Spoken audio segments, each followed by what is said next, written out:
Hello, in this video I'm gonna show you how to adjust Auto Mantle Sensitivity in Call of Duty Warzone Mobile. To adjust Auto Mantle Sensitivity, click on Settings, then Controls, then Gameplay. Make sure Automation preset is set to Custom so you can edit automations, and here are all of the automations you can edit.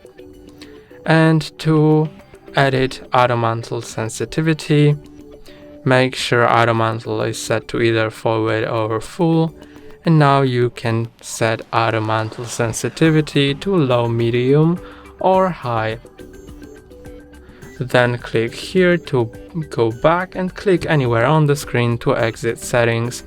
That's all for today. Don't forget to like and subscribe. See you next time.